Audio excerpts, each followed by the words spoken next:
kita tidak hanya melatih untuk pengembangan pembuatan produk, tapi kita juga melatih untuk mengembangkan SDM-nya, terutama di manajemennya, di keuangannya. Kemudian kita juga belajar, apalagi ya Pak Oman, kita banyak ya? Banyak. Dari kapasitas, dari sisi kapasitas juga. Assalamualaikum warahmatullahi wabarakatuh. Halo semuanya, selamat datang di Ruang Publik. Senang sekali rasanya pada episode kali ini saya Nur Halimah selaku host. Dalam episode ini akan membahas terkait peran Diskopuk Mindag bidang industri dalam membina pelaku usaha bambu di wilayah Kabupaten Tasikmalaya. Dan di sini saya sudah bersama dengan dua orang narasumber spesial kita pada hari ini, yakni dari Kepala Bidang Industri Ibu Emi dan juga selaku pelaku usaha bambu di wilayah Kabupaten Tasikmalaya, yaitu Bapak Oman. Kita langsung saja kita sambut, ini dia kedua narasumber kita pada hari ini. Halo Bapak Ibu, apa kabar? Alhamdulillah. Alhamdulillah baik. Wah, ini vibrasinya kita pertama kali ketemu, tapi aura-aura entrepreneurnya tuh udah gimana, kerasa gitu sama saya. Oke. Hari ini kita akan membahas terkait industri bambu ya di wilayah Kabupaten Tasikmalaya. Namun sebelum itu mungkin kita ngobrol ke Ibu dulu selaku pembina ya dalam membina para pelaku usaha IKM ya di wilayah Kabupaten Tasikmalaya. Untuk nanti selanjutnya kita akan ngobrol kepada Bapak selaku pelaku usaha bambu di wilayah Kabupaten Tasikmalaya. Oke Ibu Eni ya Bu. Pertama, program apa yang telah dijalankan oleh dinas untuk mendukung para pengrajin bambu di wilayah Kabupaten Tasikmalaya ini, Bu? Mohon izin menjawab ya. Dinas kami itu kan Diskopuk Mindag, Dinas Koperasi UKM Perindustrian dan Perdagangan. Di dinas ini ada beberapa kepala bidang. Yang pertama yaitu ada kepala bidang UMKM, kepala bidang industri, dan ada juga kepala bidang koperasi, ada kepala bidang pasar. Jadi dinas kita itu komplit ya, dari mulai kita mendampingi untuk pelatihan, kemudian kita mendampingi juga untuk memasarkan dan untuk memitrakan para pelaku usaha.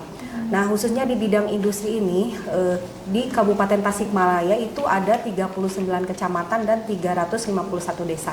Di mana masing-masing desa ini mempunyai produk unggulan di masing-masing kecamatan. Kita juga mempunyai beberapa sentra, ada sekitar 22 sentra di Kabupaten Tasikmalaya. Salah satunya yaitu sentra bambu yang ada di Lewisari. Nah, kita mengadakan program-program karena merupakan salah satu produk unggulan di Kabupaten Tasikmalaya, para pelaku usaha bambu ini. Kita dampingi, kita bikin, kita buat untuk dua, apa ya istilahnya teh, untuk pemula ya, kita pilah pelaku usaha pemula dan pelaku usaha tingkatan mahir. Nah, Pak Oman ini adalah salah satu pelaku usaha yang profesional di bidangnya yang dapat dikatakan tingkatan mahir. Nah, untuk pemula kita mendampingi para pemula, kita biasanya melibatkan Pak Oman sebagai instruktur. Dulu sebelumnya tidak ada sentra ya Pak Oman, karena kebetulan saya itu kerja di bidang industri di Indag itu sekitar tahun 2004 mendampingi Pak Oman, dan Pak Oman itu sekitar tahun 2000 juga sudah mulai didampingi oleh dinas. Nah, kemudian kalau misalnya ada pelaku usaha pemula, Pak Oman yang mendampingi untuk melatih. Nah, sehingga terbentuklah sentra di daerah Lewisari. Lewisari. Nah, kemudian kalau untuk tingkatan mahir, Pak Oman ini kita kita latih dengan memanggil pengajar yang profesional, tentunya di luar Tasik. Terakhir kita melibatkan instruktur dari Yogyakarta yang seorang eksportir, karena di industri ini kan harus berinovasi dan mengikuti perkembangan zaman. Nah, program-program yang ada di dinas kami, terutama di bidang industri, ada pelatihan, pendampingan pelatihan, terutama untuk berinovasi ke produk. Kemudian pengembangan kapasitas, kita tidak hanya melatih untuk pengembangan pembuatan produk, tapi kita juga melatih untuk mengembangkan SDM-nya, terutama di manajemennya, di keuangannya. Kemudian kita juga belajar apalagi ya Pak Oman, kita banyak ya Banyak. dari sisi kapasitasnya juga. Oke, berarti dinas bidang industri ini khususnya lebih ke IKM-nya itu lebih kompleks itu ya dalam Iya. pembinaannya, mulai dari mungkin permulaan mengumpulkan bahan baku hingga proses distributor ke penjual-penjual gitu ya Bu. Terakhir kita ada program DAK tahun 2023 ya. Ya. Kebetulan kita yang dapat ini Bantuan. pengusaha bambu bantuan, karena di sana diarahkan untuk para pelaku usaha yang berbentuk sentra dan jarak 5 kilo dari tempat wisata. Kebetulan Lewisari ini kan dekat dengan Galunggung ya. Alhamdulillah kita dapat bantuan berupa mesin ya. Ya, mesin yang memang diperlukan oleh para pelaku usaha bambu pada saat ini gitu. Ya, jadi ketambah ya untuk Iya. alat-alatnya, alhamdulillah. Lalu peran dinas dalam membantu pengrajin bambu dalam meningkatkan kualitas produk dan meningkatkan pendapatan itu bagaimana saja? Kalau untuk kualitas tentunya kita yang tadi telah dijelaskan, kita mengadakan pelatihan tentunya dengan pelatih-pelatih yang profesional yang tidak ada di Tasik. Dari bahan baku juga kemarin kita sempat pelatihan ya. Dari instrukturnya dari ITB, karena kita juga menginginkan bahan baku yang berkualitas, dan sekarang yang lagi booming itu pengolahan bahan baku yang berbahan alam ya, berbahan alam. Biasanya kan kimia ya, karena sekarang lagi musim yang berbahan kimia. Jadi tidak hanya mendesain produk saja untuk berinovasi, bahan baku pun kita mengadakan pelatihan gitu. Nah, untuk meningkatkan kapasitas pendapatan itu dengan memberikan bantuan alat salah satunya.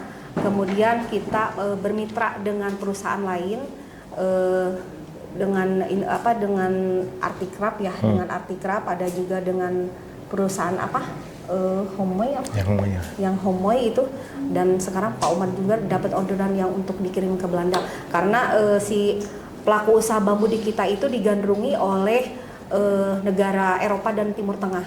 Untuk saat ini? Iya. Oh, berarti udah nyampe ke ekspor gitu Iya, ya Bu, untuk sudah ekspor. produk-produk lokal. Produknya. Iya. Oh, iya.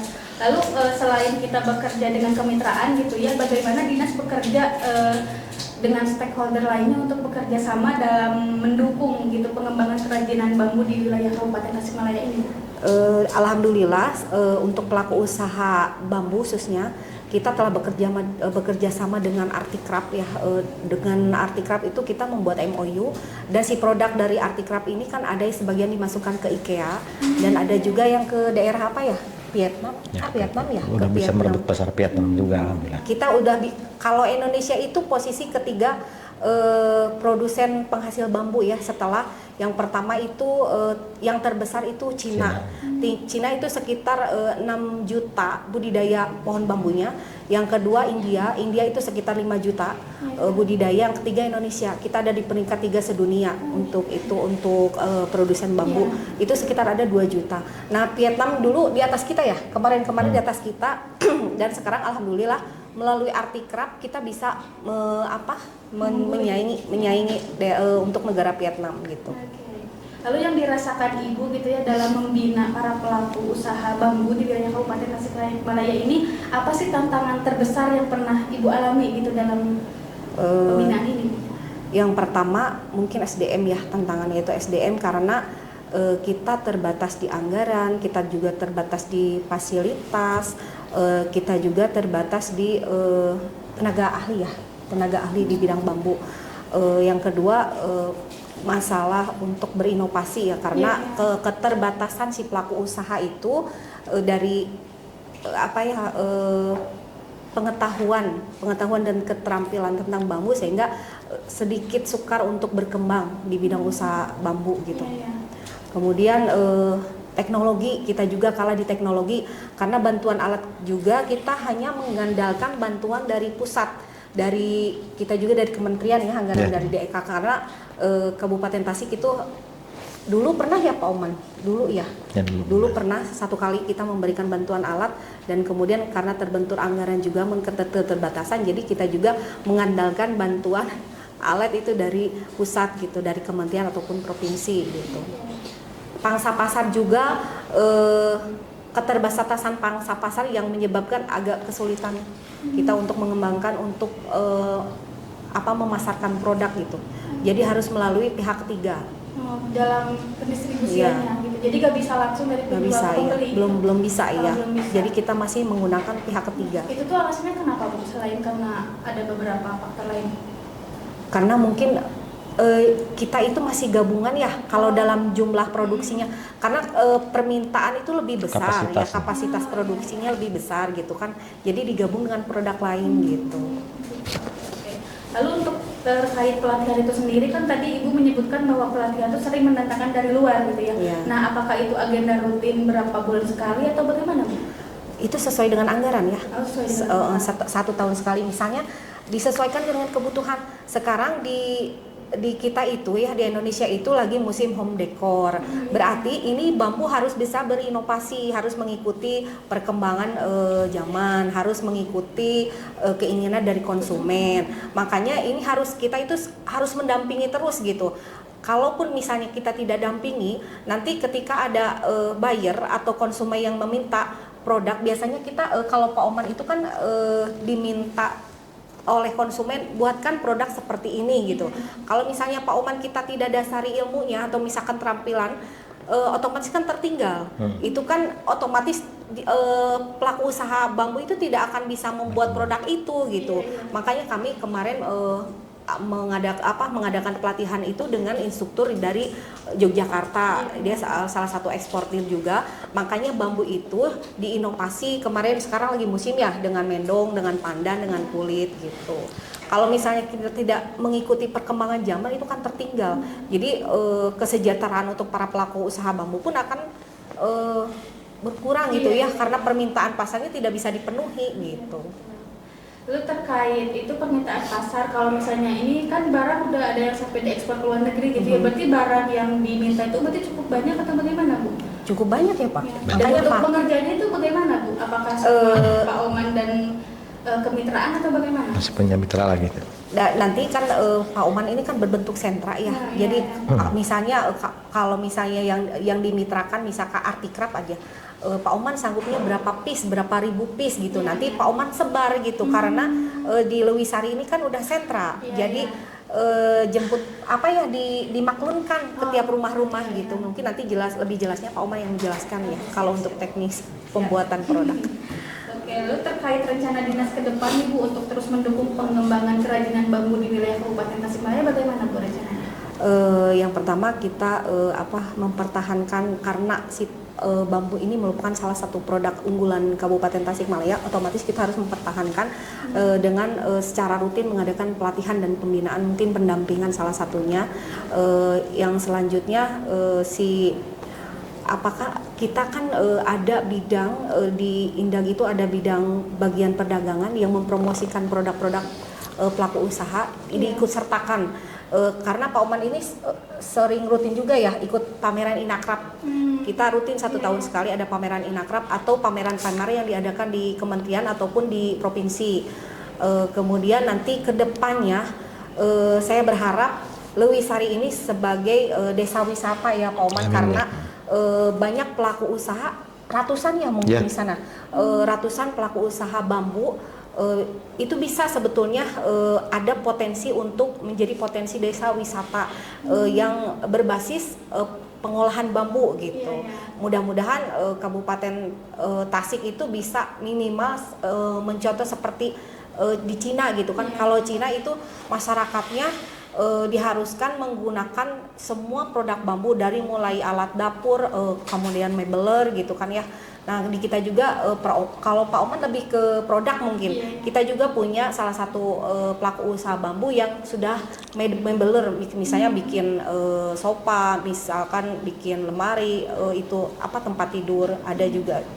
Kebetulan di Kabupaten Tasik udah ada gitu, karena memang bambu itu banyak diminati. Produk bambu juga itu ramah lingkungan gitu, ramah lingkungan dan lebih ekonomis, karena dibanding kalau kayu kan lebih keras ya, kalau bambu itu lebih fleksibel gitu. Bisa dibentuk apa aja ya. Harganya lebih ekonomis, cuma kita harus cara perawatan saja mungkin ya. Kalau perawatan juga tidak terlalu ini, mungkin jamur aja ya Pak Oman. Perawatan jamur hanya jamur aja. Ketika disimpan di suhu ruang ya. Berjamur kayak gitu. Oke, mungkin terakhir ya Bu, sebelum kita beralih kepada Bapak Oman, ajakan kepada masyarakat atau pelaku UKM atau IKM lainnya yang ingin mengembangkan usahanya bersama Diskopuk Pindad, silakan disampaikan.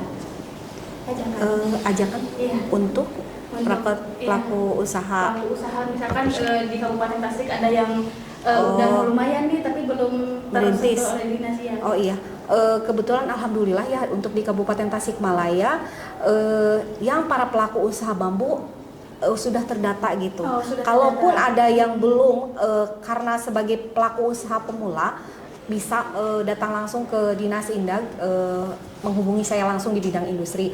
Nah mungkin nanti kalau setelah bergabung dengan kita bina ya, kita ikut sertakan dalam pelatihan bagaimana kita lihat juga produknya sampai sejauh mana, apakah ini tingkatan mahir atau pemula. Nah nanti kita arahkan gitu. Kalaupun ada gitu, silakan menghubungi dinas kami terutama bidang industri. Oke. Nah, setelah kita tahu dari sisi kebijakan dan pendampingan dari pemerintah, sekarang kita mau dengar langsung dari pelaku usaha yang merasakan dampaknya di lapangan. Dan ini sekarang sudah bersama saya dan Ibu Emi juga ada Bapak Oman. Halo Pak, Ya. apa kabar Pak? Alhamdulillah. Ya, alhamdulillah. Pak, saya penasaran apa yang membuat Pak Oman ini memilih kerajinan bambu sebagai profesi dibanding kerajinan-kerajinan lainnya Pak? Alhamdulillah saya bisa memilih di kerajinan bambu dikarenakan itu sebenarnya anyaman bambu itu warisan karuhun itu aja. Setelah itu pada tahun 1983 kebetulan ada yang pemesan dari Bandung, dia itu mendapatkan bayar dari Belanda. Dia itu dengar-dengar dari Bandung itu Tasikmalaya sebagai juara ahli anyaman. Akhirnya mulai peralihan dari kerajinan tradisional ya semacam baku, tampah atau kukusan. Nah, dialihkan semacam ke kerajinan kayak gini ya. Nah, kayak gini ya kerajinannya. Nah, itu mulainya tahun 83. Ya, jadi saya mungkin bisa disebutkan generasi ke-1 bisa, kedua juga bisa gitu ya untuk mengalihkan.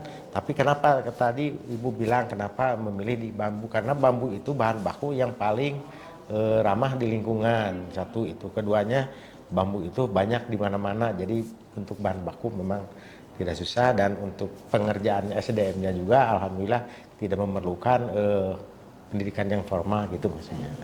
Jadi tergantung kayak apa ya, keuletan kita gitu ya. Tergantung keuletan. Dalam membuat ini. Ya. Boleh Pak dijelaskan ini terkait kedua produk yang ada di depan saya ini apa dan fungsinya bagaimana Pak? Ini Dan fungsinya ya, bahan-bahannya. ini aslinya bahannya dari bambu asli ininya, dari itu. Terus yang ini dimodifikasi dengan mendong. Ya. Ini kenapa di mendong? Jadi saya memikir jadi bagaimana caranya untuk supaya konsumen tidak bosan gitu. Akhirnya dimodifikasi dengan ini, bahkan banyak yang bahan-bahan. Jadi kalau bambu itu sebenarnya bisa dipadukan dengan apa saja gitu. Gitu maksudnya. Berarti kedua produk ini produk yang emang biasanya diekspor ke luar negeri atau bagaimana Pak? Bisa diekspor ke luar negeri juga, di lokal juga alhamdulillah sangat berlaku. Iya. Lalu untuk proses pengerjaan ini biasanya berapa lama Pak? Kalau misalnya ada ekspor nih, kita ada orderan misalkan berapa ribu piece gitu ya untuk luar negeri. Nah itu untuk proses pembuatannya itu berapa lama Pak? Itu masalah lamanya tergantung permintaannya. Misalnya ada eksportir ya datang atau pesanan untuk dari luar negeri misalnya. Biasanya kan 3 bulan biasanya ya. Jadi saya harus memikirkan bagaimana ini barang supaya selesai dalam waktu 3 bulan. Makanya saya sekarang bikin sayap gitu. Jadi misalnya kalau dulu pengalaman yang dulu itu tahun 2000 itu dari A sampai Z rata-rata dikerjakan sendiri-sendiri ya dari A sampai Z itu. Ternyata itu pekerjaan yang salah gitu. Tapi akhirnya semacam tadi pabrikasi gitu. Jadi saya punya sentra-sentra yang daerah sini membuat iratan atau iratan huaan ini ya, yang sini bikin wengkunya, yang di sini tempat assemblingnya. Ya, alhamdulillah kapasitas bisa tercapai gitu. Jadi gabungan itu bisa bekerja sama dalam gimana mengejar deadline permintaan konsumen ya Pak. Oke. Lalu sejauh ini kan ini udah nyampe ekspor ke luar negeri dengan bantuan pihak ketiga ya Pak. Nah, peran pemerintah atau dinas dalam membantu pengembangan usaha dalam industri bambu ini bagaimana Pak sejauh ini? Alhamdulillah saya dari dulu setelah ada 83 mungkin saya mulai dibina itu sama dinas itu tahun 1990-an mungkin. Jadi sampai sekarang saya terus masih dibina. Bahkan sekarang alhamdulillah karena saya udah tua ya, 65 tahun sekarang usia. Alhamdulillah saya punya generasi anak 2. Alhamdulillah dia yang melanjutkan, bahkan udah dikenal juga sama dinas untuk melanjutkannya gitu. Lalu sejauh ini kan pengalaman Bapak udah lama sekali nih di bidang bambu ya. Apa sih tantangan terbesar yang pernah Bapak hadapi selama menggeluti dunia kerajinan bambu ini, Pak? Ya, kalau menggeluti diri kerajinan itu memang suka dukanya banyak gitu ya. Tapi alhamdulillah suka duka itu jadi jangan putus asa lah gitu. Jadi kalau kegagalan itu bukan untuk, tapi untuk di depannya untuk kesuksesan gitu. Maka kegagalan itu jadi jadi cermin gitu ya. Jadi caranya gini salah, jadi makanya dari dulu itu dari A sampai Z dikerjakan sendiri, akhirnya gagal. Tapi setelah ada perkembangan, sering pelatihan, sering mendengarkan dari dinas itu, jadi akhirnya semacam publikasi gitu. Tapi ya, makanya itu. Jadi tantangan sekarang, terutama tantangan di sekarang masalah persaingan harga gitu mungkin gitu. Lalu terkait kita throwback ke belakang ya Pak, waktu zaman COVID 2020, nah itu apakah mempengaruhi gak Pak ke pangsa pasar konsumen, permintaan konsumen gitu terhadap COVID-19 Pak? Alhamdulillah waktu COVID-19 itu bahkan semua pengrajin bambu yang ada di Tasikmalaya merasakan kewalahan pesanannya. Bahkan berapa tikel gitu karena kebutuhannya gitu. Lalu bagaimana Pak Oman dalam mempromosikan produk kerajinan bambu dari pertama kali mungkinnya Bapak terjun sampai sekarang itu bagaimana Pak dalam prosesnya? Saya penasaran Pak. Saya penasaran masalah pemasaran ya. Ya. Jadi satu masalah tadi sering saya dibina sama dinas, sering disuruh ikut pameran. Satu itu, keduanya yang paling banyak dari mulut ke mulut gitu. Lalu untuk ekspor ke luar negeri ya Pak, saya masih penasaran nih dengan ekspor impor barang ini ya, karena ini kayak menarik banget gitu, produk lokal yang berawal dari hanya di Tasikmalaya gitu ya bisa nyampe ke luar negeri gitu barangnya gitu. Nah, bagaimana antusias para orang luar gitu ya, permintaan pasar itu kebanyakan dari negara mana saja Pak? Belanda sama Timur Tengah juga. Lalu teknik desain yang paling populer di kalangan konsumen itu saat ini apa Pak? Ya paling masa tempat-tempat boki ya, tempat-tempat kue gitu ya, karena sekarang kemasannya alhamdulillah kue-kue sekarang pakai bambu dikarenakan harganya juga alhamdulillah jadi meningkatkan. Misalnya gini, kalau rasa kue kan dari dulu gitu, tapi setelah dikemas sama bambu itu bahkan 1 kilo itu bisa mencapai harganya sampai 500.000 ke atas. Jadi hanya gitu. karena dari packaging. Iya. Kalau rasa tetap sama. Kalau kue tetap sama, tapi packagingnya lain. Makanya saya berpikir tiap tahun ini bikinnya kayak gini, tahun ini berarti harus gini. Jadi terus saya memikir gitu bagaimana caranya gitu. Berarti udah ada pola gitu ya? Alhamdulillah. Jadi kayak udah berpengalaman. Alhamdulillah. Lalu bagaimana cara Bapak menjaga kualitas produk kerajinan bambu agar tetap otentik dan gimana ya, berbeda dari yang lain itu bagaimana Pak? Jadi saya terutama masalah di kerajinan bambu itu masalahnya saya mengutamakan masalah kualitas. Jadi bagaimana kualitas supaya si konsumen itu merasakan puas gitu. Itu maksudnya. Terus pasti saya punya ciri gitu ya. Cirinya kayak gini Bu. Kan ini kalau yang lain nggak di wash gini, tapi ciri saya ini pasti di wash gitu, kayak gini gitu. Terus cara pengawetannya, jadi saya berpikir bagaimana caranya supaya konsumen itu bisa puas gitu. Jadi jadi selalu dipajarkan itu. Itu alhamdulillah itu hasil binaan dari dinas itu. Jadi setiap pelatihan itu pasti saya pakai itu gitu. Berarti peran dinas itu sangat besar banget ya? Sangat besar banget buat saya benar gitu. Bahkan dari dinas itu udah memikirkan bagaimana masalah kapasitas supaya naik. Alhamdulillah dinas memberikan fasilitas mesin segala rupa, segala macamnya gitu. Lalu terkait masyarakatnya sendiri, kan tadi ketika misalkan ada orderan banyak nih karena Lewisari udah termasuk sentra kerajinan gitu ya, bagaimana awal mula masyarakat itu tertarik dalam dunia kerajinan itu sendiri Pak? Bagaimana Pak? Jadi tertariknya gini ya, kan khususnya di Lewisari ada 3 desa ya yang dominan di kerajinan, 1 Mandalagiri, 2 desa Jayamukti, dan ketiga desa Cigadog. Semua warga masyarakat desa tersebut itu dari dulunya sebagai pengrajin. Oh, dari dulunya udah ada pengrajin besek, pengrajin bakul. Jadi begitu ini masuk, jadi nggak susah gitu. Terus dibanding masalah penghasilan juga, alhamdulillah jadi ada peningkatan, makanya itu dari situ itu. Oke, lalu terkait profesi yang ada di Lewisari sendiri itu selain dari sebagai pengrajin, apalagi Pak profesinya rata-rata? Kalau profesi di Lewisari itu aneka ragam, peternakan juga ada, pertanian juga ada gitu. Tapi khususnya di desa kami, di desa Mandalagiri ya, sekitar 60% pengrajin, warga masyarakat Mandalagiri itu. Di sebagian besarnya pengrajin. Pengrajin.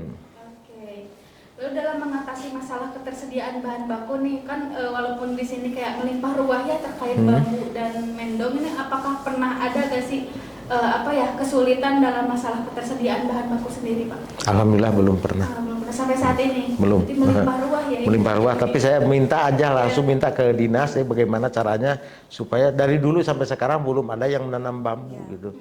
Sedangkan permintaan sekarang bambu itu kalau mendengar-dengar dari konsumen gitu, yang terutama ada yang di luar gitu, bahwa bambu ke depan itu akan boom gitu. Sudah mulai booming malahan. Bahkan udah mulai boom. Kabupaten Tasik kekurangannya tidak membudidayakan bambu. Sekarang Pak Oman hayo aja menebang bambu untuk dibuat produk, sedangkan bambunya tidak ditanam gitu. Berarti nanti kalaupun habis Pak Oman mungkin belinya ke daerah lain ya. Ya. Makanya harusnya dari pihak dinas terkait pun harus membudidayakan penanaman bambu. Jangan hanya kita menikmati, tapi kita juga harus menanam gitu sebetulnya. Terus saya untuk masalah sekarang untuk memperlebar sayap gitu, biar kan tadi misalnya kalau pinginnya langsung ekspor gitu, dikarenakan namanya ekspor itu masalah kualitas, alhamdulillah udah dilayak gitu ya, bisa masuk ekspor, cuma masalah kapasitas. Makanya saya mengajukan ke dinas itu kemarin minta pelatihan khusus untuk anak-anak yang putus sekolah, dikarenakan untuk memperlebar sayap gitu. Untuk membuka lapangan kerja gitu. Tapi saya minta ke dinas itu minta khusus anak-anak yang putus sekolah, misalnya dari SMA, SMK, misalnya gitu. Saya mau melatih itu gitu, dikarenakan. Tapi sekarang sudah mulai berjalan Pak itu, atau baru sekadar rencana atau bagaimana Pak? Sekarang udah berjalan, tapi udah di daerah kami banyak anak-anak yang gitu, yang mengikuti, yang udah bekerja itu. Oke, lalu terkait ketersediaan bahan baku ya Pak, jika saat ini mungkin dilihat masih banyak gitu ya Pak, terkait ketersediaannya. Nah, langkah ke depan dari dinas dan dari pelaku UKM ini sendiri bagaimana gitu dalam menanam atau gimana ya menanam kembali gitu pohon-pohon yang sudah ditebang itu bagaimana Pak? Jadi harus ada keterkaitan satu sama lain, jadi dari hulu ke hilir gitu kan ya. Dari mulai kita menanam bambu yang baik itu seperti apa. Kalau Cina kan udah diterapkan ya, mereka sampai 6 juta pohon bambu karena mereka sudah tanam gitu untuk menyediakan nanti untuk diproduksi gitu. Nah, saya harap semoga dari Kabupaten Tasikmalaya seperti itu gitu. Jadi sudah dipersiapkan. Jadi untuk kebutuhan bambu yang dibutuhkan oleh pelaku usaha industri bambu itu seperti apa? Biasanya ada standar ya. Standar bambunya itu harus seperti apa. Jadi harus kita persiapkan dari sekarang. Karena memang bambu ini salah satu produk unggulan yang memang bertahan sampai saat ini gitu. Meskipun di negara-negara lain ya, termasuk ada Cina, ada India, kita juga bersaing dengan Vietnam ya. Kemarin kita tertinggal oleh Vietnam dan sekarang alhamdulillah kita bisa bersaing dengan Vietnam dari mulai sisi harga ataupun dari inovasi produk gitu. Jadi kita harap Kabupaten Tasik itu dari hulu sampai hilir diperhatikan gitu. Itu untuk pengkajian ulang selanjutnya mungkin ya Bu ya. Oke. Kita balik lagi kepada Bapak Oman ya, melihat potensi kerajinan bambu di masa depan. Pak Oman sudah bisa gimana ya menilai atau memprediksi bagaimana Pak ke depannya? Ya kalau ke depannya mudah-mudahan mungkin ya kerajinan bambu itu akan boom gitu, akan meledak gitu. Ya. Dikarenakan permintaannya mulai sekarang juga udah mulai banyak gitu. Banyak. Jangan kan dari luar negeri, sebenarnya dari dalam negeri juga gitu. Misalnya kalau kayak semacam Jawara Roti ya yang ada di Medan. Ya. Jadi Jawara Roti itu dari Medan itu permintaannya untuk kemasannya mencapai 10.000 pieces mintanya. Ya. Makanya kenapa di Jakarta atau di mana yang produk-produk kue itu tidak mengikuti kayak dia gitu. Sedangkan kalau misal pabrik-pabrik kue yang ada di Indonesia bisa dikemas dengan kerajinan bambu, makanya pasti kerajinan bambu akan merasakan kewalahan gitu. Lalu terkait pelatihan yang dijalankan kan kita itu sering mendatangkan dari luar gitu ya. Nah untuk pelatihannya itu dari semua kelompok yang mahir maupun yang pemula itu disatukan atau bagaimana Bu terkait Tidak, pelatihan? dipisah. Oh, dipisah. Kalau misalnya Pak Oman digabung dengan pemula nanti tidak akan cepat berkembang Iya, kan? iya. Jadi kalau pemula mereka nganyam pun dasar. Iya. Jadi saya tidak perlu memanggil instruktur dari luar, cukup iya. dengan Pak Oman saja karena memang di Kabupaten Tasikmalaya yang paling senior ya itu Pak Oman. Makanya Lewisari ini jadi sentra kan? Iya. Karena binaan Pak Oman dulu kan hanya beberapa saja. Kemudian kan ada karena itu turun temurun ya. Ya turun-temurun. Terus si anyaman bambu juga masih tradisional. Setelah Iya. Pak Oman kita bina, kemudian bisa jadi berbentuk yang tadinya hanya bikin besek, sekarang bisa jadi bikin box, bikin tas gitu kan. Akhirnya kita melakukan pembinaan untuk pemula. Akhirnya kan Pak Oman ketika melebarkan sayap dengan permintaan dari konsumen dengan jumlah yang ribuan, Iya. Pak Oman bisa sebar ke rumah-rumah gitu ya. Jadi ada yang sebagian dikerjakan di Pak Oman gitu ya, finishing mungkin ya kalau di Pak Omannya, yang setengah bahan jadinya di luar. masyarakat disebar gitu, dimaklumkan ke rumah masing-masing. Berarti untuk instruktur dari luar tuh khusus untuk Tingkatan mahir yang tingkatan tingkatan Pak Oman, karena Pak Oman kan harus mengikuti perkembangan zaman. Iya. Karena permintaan dari buyer kan susah-susah ya Iya. gitu. Terus kita harus mengikuti yang lagi trending, yang Iya. tren sekarang itu apa gitu kan. Setiap tahun itu kan berbeda gitu. Jadi memang kita pertahankan ini Pak Oman itu harus selalu ikut pelatihan gitu. Lalu Di tingkatan mahir. Lalu biasanya untuk pelatihannya itu sendiri di awal tahun, pertengahan atau bagaimana? Atau tergantung ketika misalkan sekarang lagi rame ini langsung pelatihan atau Enggak, bagaimana? kita siapkan sebelumnya. Itu kan disesuaikan ada anggaran. Berarti Wah, agenda ada rutin agenda ya? iya. Ada agenda nih. Ada anggaran nih. Udah bambu lagi kemarin kan udah berinovasi tuh dengan kulit. Salah satunya ini kan dari mendong yang disulam. Ini kan yang full asli bambu. Kemudian kita pelatihan kemarin diinovasikan menghasilkan produk seperti itu gitu. Oke. Kita kembali lagi kepada Pak Oman ya untuk mungkin closing statement, harapan untuk kedepannya terkait industri bambu ini, harapannya Bapak ingin bagaimana dan seperti apa? Silakan. Jadi harapannya saya kan udah tua ya. Jadi alhamdulillah ada yang meneruskan anak saya. Jadi harapannya bambu itu benar-benar harus terserap oleh masyarakat gitu. Kenapa terserap masyarakat? Karena masalah bambu itu masalah di bahan baku emang tidak sulit gitu ya. Bahkan terutama untuk menunjang SDM di daerah ulas, jangan sampai anak-anak muda itu ada yang merantau ke Jakarta kemana, sedangkan penghasilannya di antara Jakarta atau di Bandung sama dengan pengrajin yang ada di daerah hampir sama, bahkan lebih besar gitu. Jadi harapannya mudah-mudahan kerajinan yang ada khususnya di Kabupaten Tasikmalaya itu benar-benar bisa boom dan bisa merasakan ekspor langsung gitu. Cita-cita itu.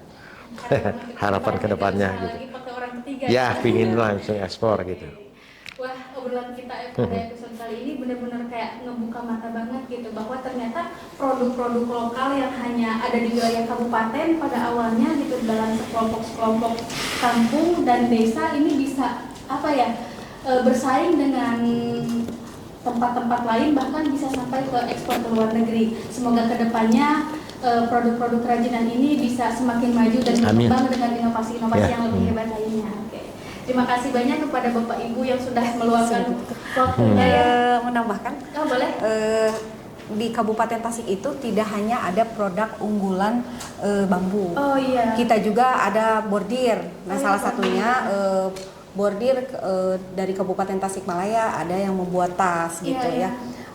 Kemudian ada pandan. Kalau pandan itu ada di Raja Pola. Kalau mendong ini ya kebetulan Pak Oman inovasikan ke tas. Oke. Itu ada di Manujaya. Manujaya. Iya. Kemudian kita juga punya sutra. Kemudian ada bordir sentra bordir itu ada di Sukaraja. Ada beberapa sentra yang lain sekitar 22 sentra.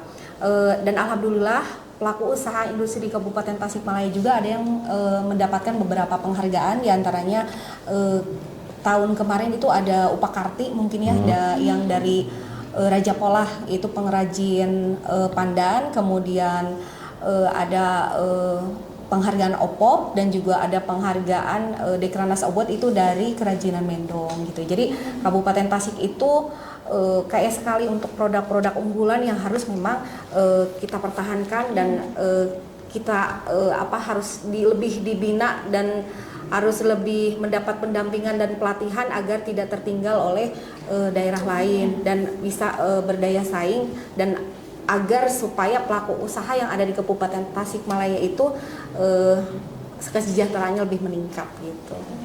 Jadi para warga Tasik yang menonton episode kali ini, ternyata Tasikmalaya ini kaya akan kerajinan-kerajinan yang digencarkan oleh para pegiat-pegiat yang konsisten, bahkan dari dulu sebelum dinas bekerja sama dengan dinas juga mereka tetap ulet gitu dalam mempertahankan eksistensi dari kerajinan ini sendiri. Dan mungkin terima kasih ya kepada Bapak Ibu yang sudah meluangkan waktunya untuk berbincang bersama saya di tengah kesibukannya dalam menggeluti kerajinan bambu ini. Semoga kedepannya semakin maju dan lebih jauh lagi gitu, seperti harapan Bapak Oman bahwa kita bisa mengekspor langsung tanpa pihak ketiga. Amin. Itu saja episode kali ini terkait peran Diskopupmindag dalam membina para pelaku usaha bambu di wilayah Kabupaten Tasikmalaya. Terima kasih. Wassalamualaikum warahmatullahi wabarakatuh.